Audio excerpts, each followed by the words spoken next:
Kids you want to drag this year? Yeah. Track and soccer. Would you like to join me in the Pledge of Allegiance? I pledge allegiance to the flag of the United States of America and to the republic for which it stands.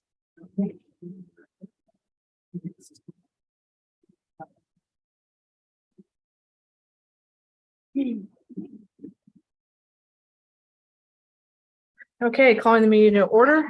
The first thing we'd like to start with is a youth art month mayor proclamation. The Hiawatha Elementary art teacher, Katie Miller, one of her many hats, brought this to my attention. So Katie, if you wanted to come up, I mean, I don't know if you want to just that would be the podium. I'm going to read the proclamation first, and then I just want to kind of let it be heard from you on why am I even doing this? Okay. Sure. So, whereas art education contributes powerful educational benefits to all elementary and secondary students, including the following. Art education develops students' creative problem solving and critical thinking abilities. Art education teaches sensitivity to beauty, order, and other expressive qualities. Art education gives students a deeper understanding of multicultural values and beliefs. Art education reinforces and brings to life what students learn in other subjects. Art education interrelates student learning in art production, art history, art criticism, and aesthetics. And whereas our national leaders have acknowledged the necessity of including arts experiences in all students' education, therefore be it resolved that support should be given to art teachers as they attempt to strengthen art education in their schools and communities. Now, therefore, it is proclaimed that March be observed as Youth Art Month. All citizens are urged to take interest in and give full support to quality school art programs for children and youth. Now, therefore, I, Becky Schamberg, Mayor of Hiawatha, Kansas, do hereby proclaim March 2023 as Youth Art Month. So Katie, that's a bunch of words. That's a bunch of words. Now, if you could put it in something that we can all understand. Sure, absolutely. So first, I'm here representing the Hiawatha Area Arts and Theater Society, as well as the Kansas Art Education Association. I wear hats, literally in both. We're very excited as hats because we are going to have an official Youth Art Month show. It was open to all Brown County schools. For sure, Hiawatha is represented, and we are hoping that we will still get some late entries from Kickapoo Nation as well as Horton. It will be here, up here up in the top of the clock tower, from March 6th to March 31st. And I would invite you all as well on March 20th for a celebration reception at 6 p.m. to 7:30 p.m. The importance of art education is, as many words as there were, as were in the proclamation, it is true. Promoting the arts helps with a lot of critical thinking and problem solving skills. It is a safe place to fail. And when you learn that not always you go out and you maybe don't do something your best, that you can pick yourself up and try again. The lesson that is taught in the art room is such a life skill. We are very blessed in Hiawatha. We have a very supportive arts community. And we've seen that through the murals that have been put, the fiberglass maple leaves we're working on getting here, as well as just the support that HATS has had throughout the years. COVID, of course, put a bit of a damper on things, but that's why we're back. And we thought this was a great way to start it. We want students to know that their community supports them and that what they do and is valid. So it was wonderful to see as well the city decide to open up a logo contest. I have students that are considering entering, which I think is exciting. I don't know how great they'll be, but it still gives them a piece and a sense of belonging to their community, which I think is extremely important for young people. So if you have any questions, I'd be happy to answer them, but it is nationally recognized Youth Art Month. And so I plan to now stand before you every March to make sure we declare it here in Hiawatha, because I think it is part of the roots of who we are, through our beautiful architecture, through the multiple artists who depict through photographs, paintings and drawings, our maple trees, as well as just, the traditions of our community, and that we can promote that through the arts.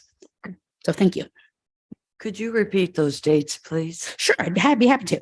So March 6th through the 31st, the show will be exhibited up here. And then March 20th, the celebration reception will be from 6 p.m. to 7:30 p.m. And the public is, of course, invited. Thank you. You're absolutely welcome. Thank you. Thank you, Katie. I appreciate you bringing this to our attention. So. Okay, moving on, public comments, petitions and memorials. None there. Consent agenda. Is there any questions on the consent agenda, or Becky, do you have any comments? Nope, just the minutes from the last meeting and then the interim bill from the auditors. I would entertain a motion. I'll make a motion to approve the consent agenda as presented. Second. It's been moved and seconded. Any further discussion? If not, Lynette? Aye. Motion passed. Under old business, the public hearing and resolution 2023-04, dangerous and unfit structures, 808 Kickapoo Street. So Dave, if you have anything to add to that, or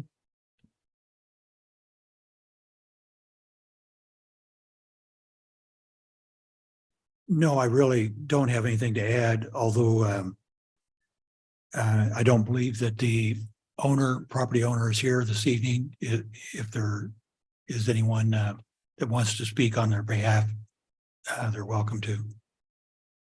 We have to conduct like a public hearing. so do I open a public hearing? Okay, we are opening the public hearing to discuss the dangerous unfit structures of 808 Kickapoo Street. Are there any other comments or anything? The property owner give any indication of wanting to save the property or fix it up or anything at all? It's been a couple years since I've actually talked to the owner, and there were some other things going on there, some derelict vehicle and trees down and stuff like that. And since that time, it's depreciated or declined even more so, the actual structure and the outbuilding adjacent to it. It would be restorable, but it's quite expensive to do that. And so I see no alternatives other than demolition or order the immediate repairs. Any other questions? If there's no more questions or comments, then we will close the public hearing. And is there a motion for the recommended action? I make a motion, we close the public hearing. Do we have to have a motion for that? I've already closed it. So how about if you continue on the? Oh, I do? I didn't have a motion to open it. Okay, I'm still learning. Is there a second? I'll second that motion. Okay, it's been moved and seconded to close the public hearing. Any further comments? If not, Lynette? All in favor? Aye. Motion passed. Is there a motion to adopt resolution 2023-04, ordering immediate repair or demolition of the dwelling and accessory structures at 808 Kickapoo Street? I'll make that motion. I second. It's been moved and seconded. Any further discussion? If not, Lynette? Commissioner Shepherd, Aye. Commissioner Bendor, Aye. Commissioner Hall, Aye. Commissioner Wiltie, Aye. Mayor Shamberg. Aye. Motion passed. Okay, thank you, Dave. Next, if possible, I would like Barb and Chief Mickey Gruber to come up here. Both who look all the way up. Both who look equally excited to be up here. At this point, we'd like to present our award and recognize Barb Moslin for 10 years of service to the city of Hiawatha.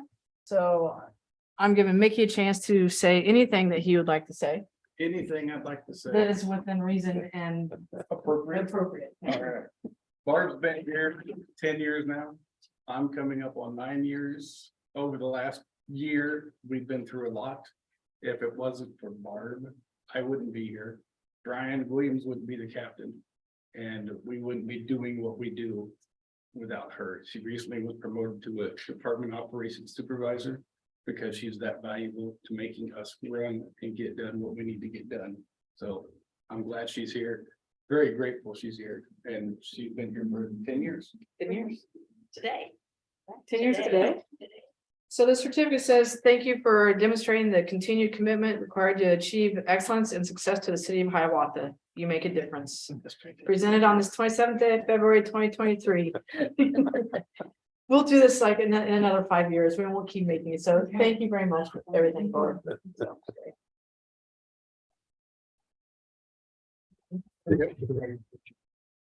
No, she doesn't like to. I know it.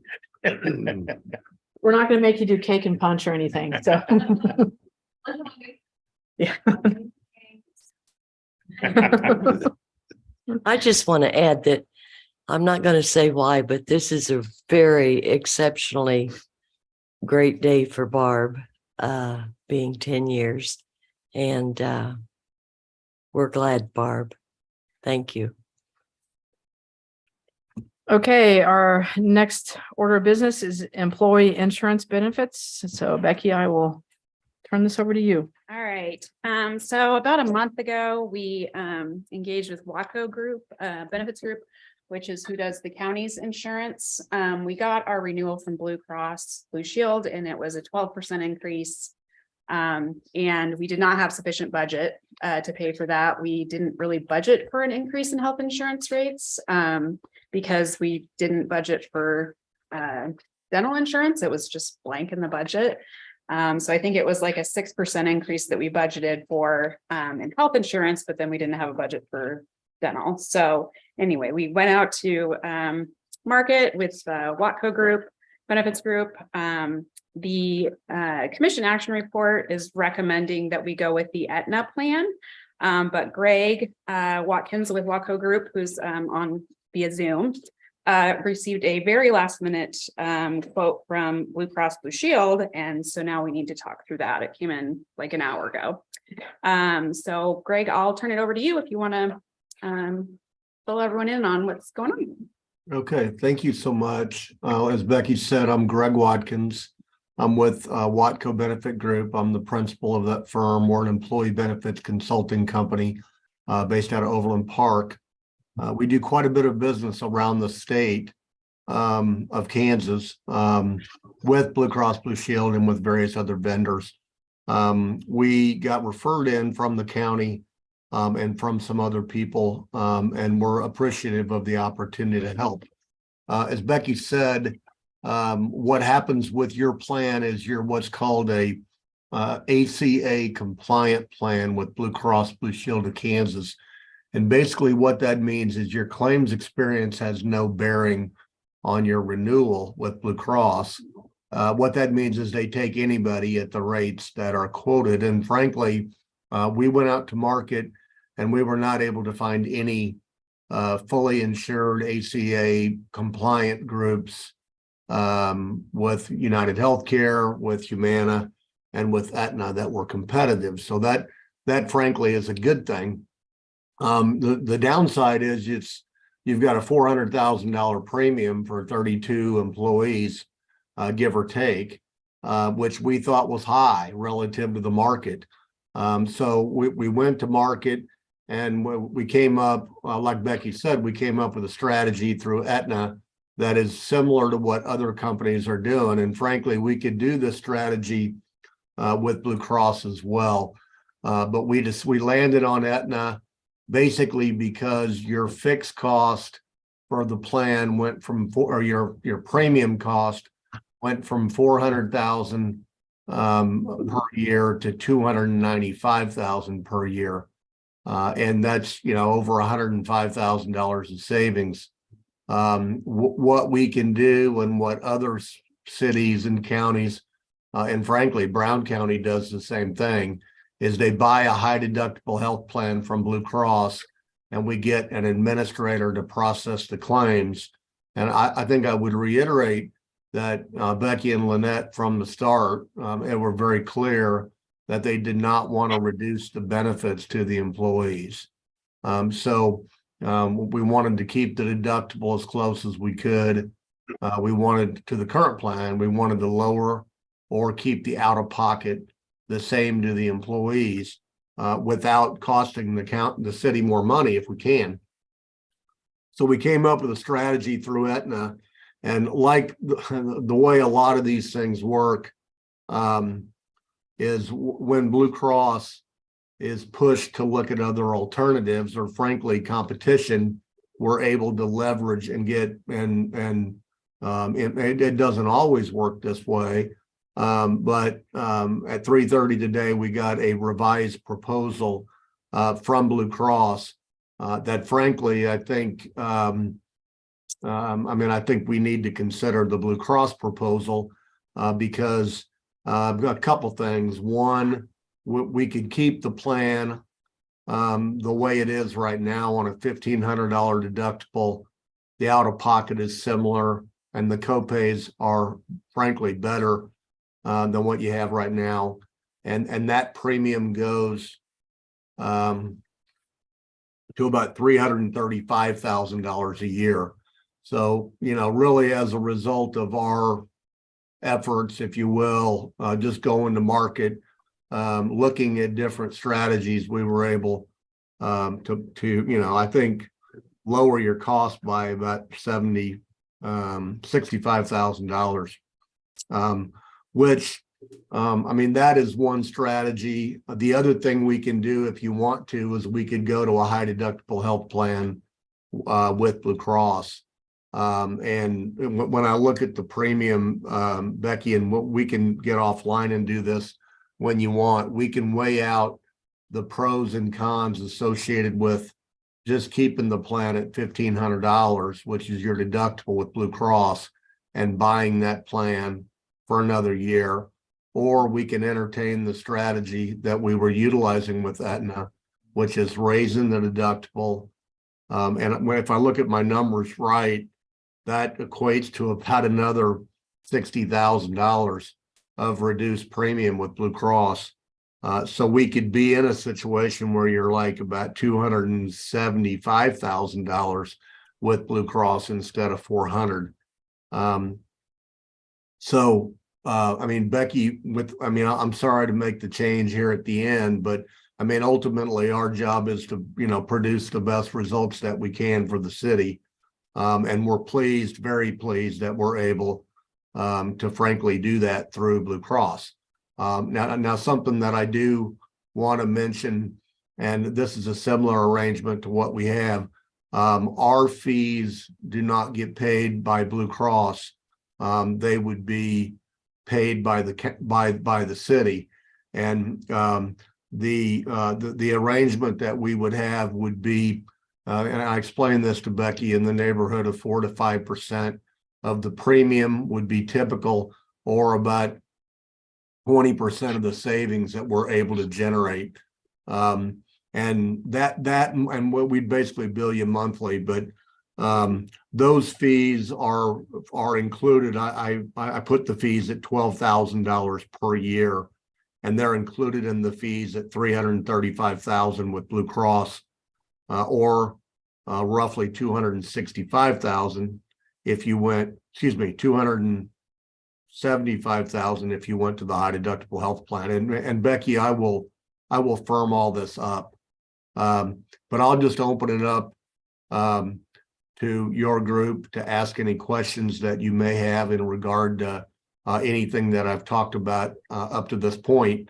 But there's one more thing that I'd like to say, and that is with Aetna, my concern was the transition with the network away from Blue Cross. And I think your employees will accept any changes that we make more effectively by staying with Blue Cross to the extent that we can. So we are currently paying $360,000. Yes. And you're saying, did you say 335 or 345? $335. 35, because, okay. So keeping as is, we're still saving 15,000. But you're saying if we move. It would actually be, I mean, if you're paying 360 right now, it would be 25,000 of savings. I don't math well. And then if we do the high deductible, then that's, That's about an additional $60,000 of savings. Now, I don't have their actual confirmed monthly numbers, but I'm looking at a spreadsheet here and I'm projecting that that's what it's going to be worth. So if we wanted to go to a high deductible plan and do the HRA, we put in play another $60,000 in savings.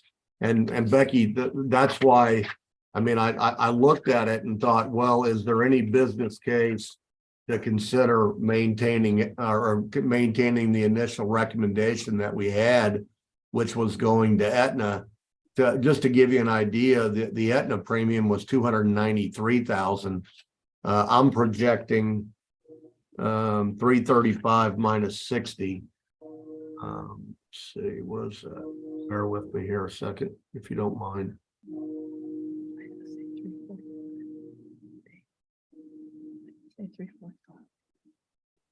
Yeah.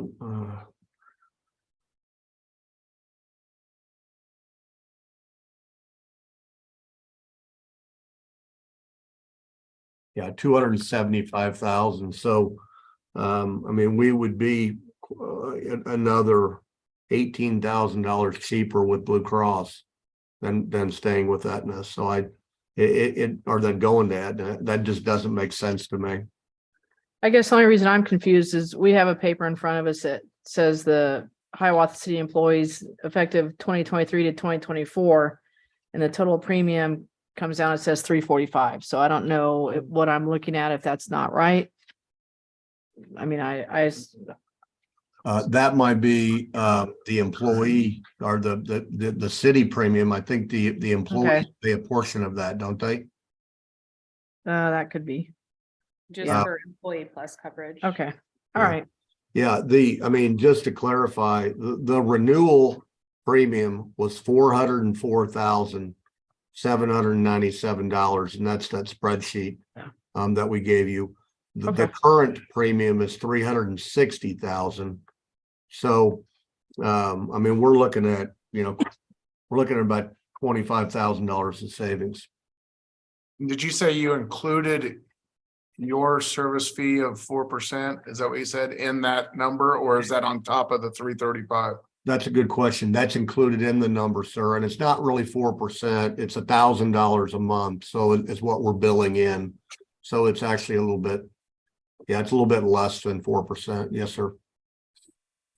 I mean, I think that is a legitimate thought. It's easier to stay with who we are with currently, less stress on the employees to transition everything. And so I would be a little hesitant to jump to the high deductible plan already since we haven't had any education on it. It's kind of a scary thing until we know exactly how it works. And if we're saving money, I mean, I don't know about what the rest of you think. It seems like that'd be a big jump. What was the higher deductible that you said? That deductible is a $5,000 deductible. But what we would do is we would buy down to a $1,500 deductible. So once the employees had $1,500 of expenses, then we would have a third party pay 80% of that amount up to an out-of-pocket level that frankly would be less than the plan that they have right now. So, And Greg, this would be a qualified high deductible plan, so we could pair HSA money with it. We need to. I want to make sure that is a qualified high deductible health plan from Blue Cross. Look at next year. And there is a trade-off with the qualified high deductible health plan, is it doesn't have copay. So yes, it is a qualified high deductible health plan. Yeah, and so and keep in mind, bear with me, because I mean, this is literally just coming hot off the press. I just got it about an hour ago.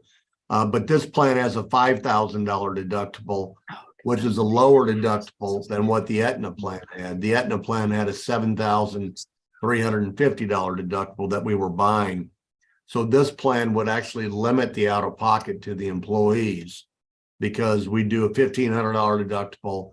They'd pay 20% of the next $3,500, which would be 20% of $3,500 is $700. So their out-of-pocket would go from where it is on the renewal with Blue Cross, $4,950. It would go to $1,500 plus $700, go to $2,200. So the employee out of pocket would be quite a bit lower on that plan. Now, something that Becky and I talked about, and I always like talking through the full picture here. And I recognize this is a lot to throw at you, and I apologize for that. But what happens is when you move to a qualified high deductible health plan, the employees lose the copay for the office visit and for the prescriptions. So they have to pay for everything up until the point where they meet their deductible. So most of our clients, if you were going to go that way, and Becky, I know that we talked about this pretty extensively. If you're going to go with the qualified high deductible health plan, I would recommend making a contribution to the employee's health savings account. And what happens is you have enough savings. If you think about it, you're going, from $360,000 right now to $275,000. So you've got $95,000 worth, of savings kind of built in. Now, part of that's going to be offset by the fact that we're self-funding the deductible.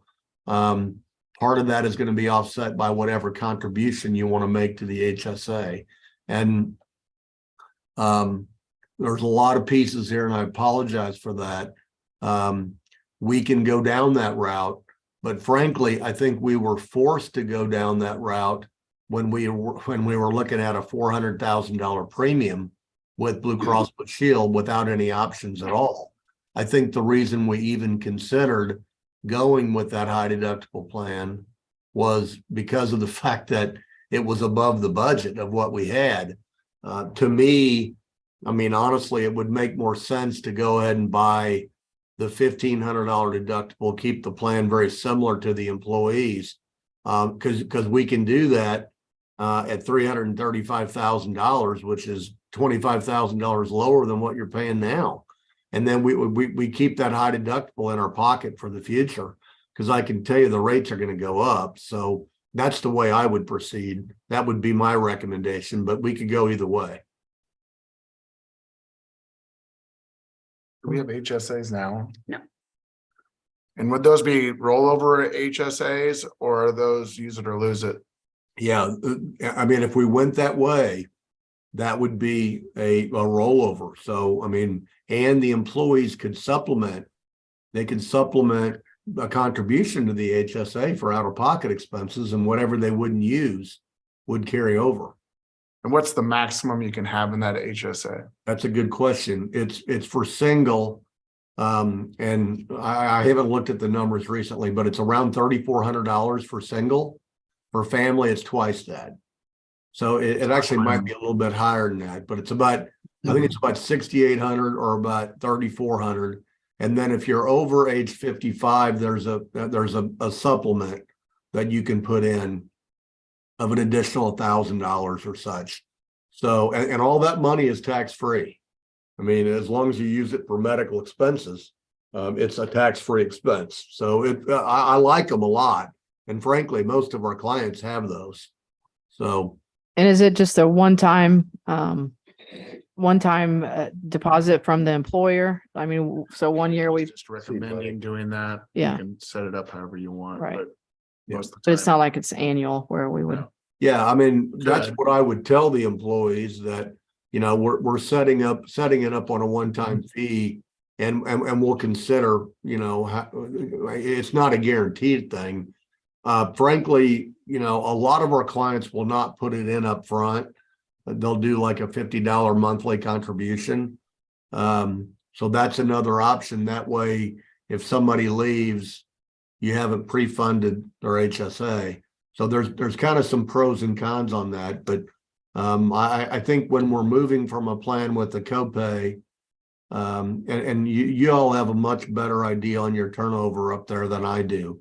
The $500 would be very well received by the employees. I can promise you that. I have a question. Mhm. You made the statement and I wrote it down. I'm just wanting some clarity. Sure. When an insurance agent uses the word similar, it kind of scares me. I understand. I understand. You made the statement that you can reimburse employees for out-of-pocket expenses or something similar. After the deductible is met. Okay, I don't take offense to that statement at all, ma'am. It's just not a problem at all. And I want to. Because I don't mean it offensive. Oh, no, it's fine. I've done this for so long. I've been called a lot of things, but I just do my best every day. So I'll just call you Greg. thank you, ma'am. Thank you. That's fine. So what happens is the easiest way to administer this would be the employees will get an explanation of benefits from the insurance company. And that explanation of benefits will say expenses toward deductible at $500 or $700 or $1,000.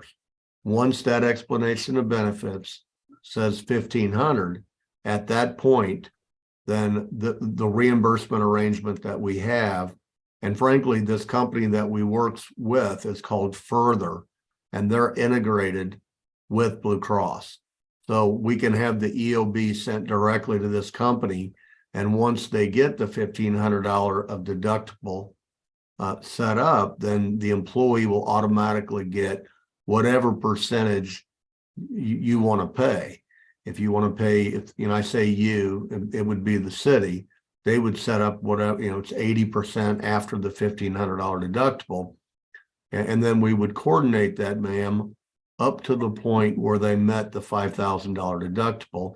And then at that point, Blue Cross would pay the balance of the expenses through the plan year. And I hope that answers your question. Yes, thank you. You're welcome.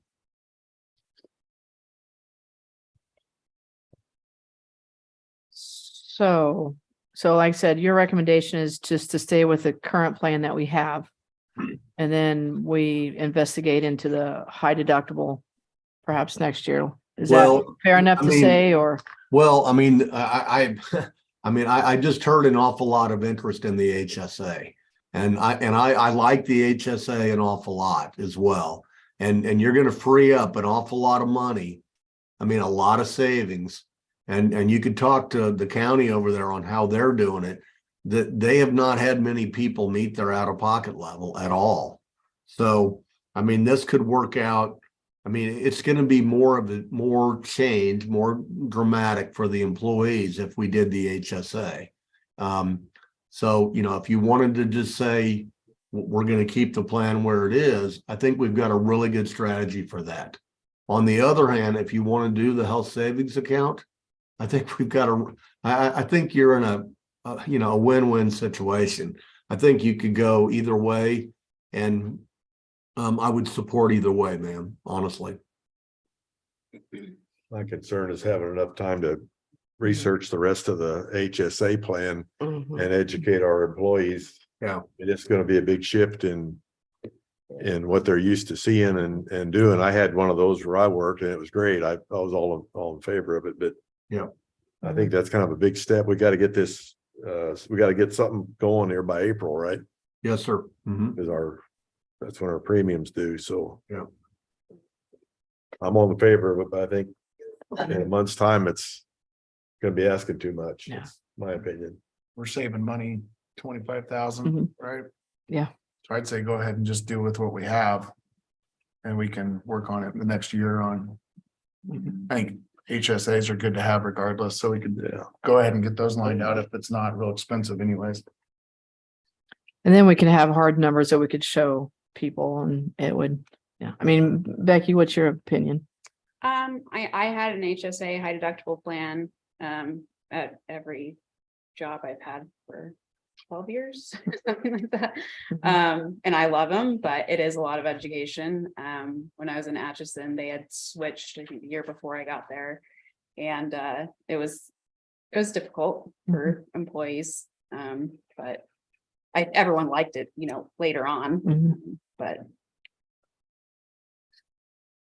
I agree with what you said, that it's just a lot. It's a quick, I mean, I hate moving that fast. Yes, I do like to save money. I mean, the former mayor may not believe that, but I think that we're like, you are saving money anyway, and so I would feel comfortable with that, but I guess I need somebody to make a motion, or if you guys have any other thoughts. I'll make a motion to go with stay with the current benefit package that we have at a savings of $25,000. Is that fair enough? And to also authorize the city administrator to enter into an agreement with the Watco benefit group Authorize the city administrator to enter into agreement with Watco Benefit Group and Blue at Cross, and Blue Cross. Blue Blue Shield. Cross Blue Shield and That'd be it. further health equality. No, we don't do that We one. don't need to do It's that. just Blue Cross. Okay. Did you get all that, Lynette? Yeah. Basically, we're staying with Blue Cross and with Watco. I'll second it. Do you know what you're You second? got it. It's been moved and seconded to authorize the city administrator to enter into an agreement with the Watco Benefit Group and Blue Cross Blue Shield with staying with kind of the current plan. Is there any further discussion? If not, Lynette? all in favor, Aye. all opposed. Motion passed. Thank you, Greg. I appreciate it. Thank you so much. Really appreciate it. I really look forward to meeting everybody. I'm sure we'll be discussing this more for next year as well, so. Sounds great. Thank you. Have a Thanks. great evening. Okay. Moving on to reports from staff. So Becky, that's you. So Bright Speed Fiber, formerly CenturyLink, is planning on bringing fiber to over 1,600 locations here in the city of Hiawatha. I included the email that I received on that. My concern is, after doing some research, we don't have any sort of right-of-way permits. I think that we probably need to adopt a right-of-way permit before they start work. So we at least know where things are going. And I mean, I'm sure they'll be good at communicating with us, but I mean, it's gonna tear up our streets and our right-of-way. So want to make sure that it gets put back the way it's supposed to, and that we're tracking where they're at. So just an FYI, and more to come soon. Got the January 2023 bank reconciliation on there. And then the auditor engagement letter, which Lynette emailed out to all of you, but we wanted to put it in the packet. So it's clear that we shared that information with the commission. And then so our sewer project bids open on March 6th, next Monday at 2 p.m. And I didn't put any other reports from staff just because they aren't typically required to come to the meeting, but I don't know if anyone has anything to share. Unless you get away free. At least you're brave enough to speak. The others like, no, we got nothing. We're just gonna be quiet. Mr. Middendorf, you'll be happy to know we have a pancake breakfast planned for April 30th. All right. At the fire station. So we're working on that right now. Also in November or December of 2021, there was an ISO audit, which is the insurance audit that evaluates all the fire departments in the state. And that was, I'm going to say this with no disrespect, was before I was placed in this current position. So that audit took place. That audit finally came out last month in January. The city of Hiawatha went down from a 4 to a 5. The rural area, 4 miles within the city limits of Hiawatha, went up. So those residents, their insurance ratings will go down for their homeowners insurance. We're currently in the process of working with the ISO group to have our score reverted back to a 4. There was training, what equipment went to calls. So, and apparatus and what equipment was on apparatus. So we did go down, but we're working on getting it back up. We have a year, so we should be good. I've sent them over 100 hours of training that we did in 2022 and they've accepted it. So still got a little work to do on that, but and we burned Bill McCauley's field off Saturday. Okay. That's all I got. Appreciate all the work you're doing to get that Great. Thanks, Patrick. back in line, so. Sure, guys, one more chance, okay. Okay. Okay, as far as the governing body comments for me, the positive I want to go to, number one, good luck to the girls basketball team who is playing right now. I think they start at 6 after a 3-hour drive to Minneapolis, which I'm sure they are thrilled to do that on a bus.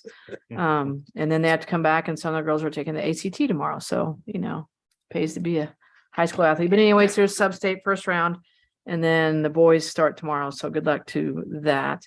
I went to the Hiawatha Chamber dinner. So did Dave. We were there.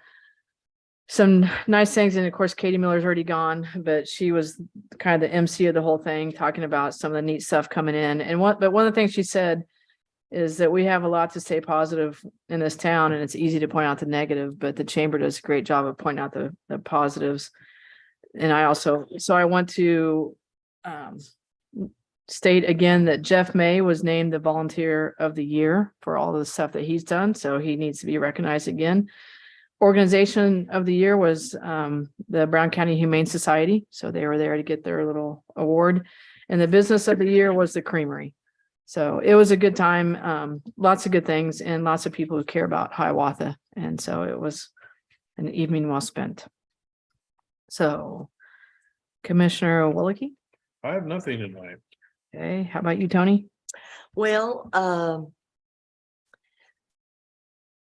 I just want to say thank you to the police department for serving us well and taking care of us, and as well as the fire department. You guys put your life on the line every day, and I hope that everybody, when you see a police officer or a firefighter, that you will thank them and tell them to be safe. And other than that, that's it. Okay, thank you, Tony. Dave? Oh, one more thing. No, sorry. I want to moved thank on. the girls downstairs for my birthday card and for wishing me a happy birthday last week. Okay. Dave? I'm Yeah, getting I was younger. gonna comment on the chamber's annual meeting too. I thought it was very good and very informative, and like to give big thanks to the chamber for promoting Hiawatha the way they do on their website and promoting all the businesses, all the activities that go on. They're right there whenever something comes up. They've got it right there on their website, and I know that takes a lot of time and talent to keep that going. So I just want to give them a shout out on all that, and think we're very blessed in having them in town here. Brian, anything? I don't have anything tonight. Okay. Do we have executive? It's on the, No. okay, never mind. So next, I need a motion to adjourn. I make a To, motion, to adjourn into a housing workshop session, something. I make a motion that we adjourn into a housing workshop. Do I have a second? Second. Been moved and seconded to adjourn to a housing work session. Any further comments? If not, Lynette? All in favor? Aye. All opposed? Motion passed. We are adjourned to a housing workshop.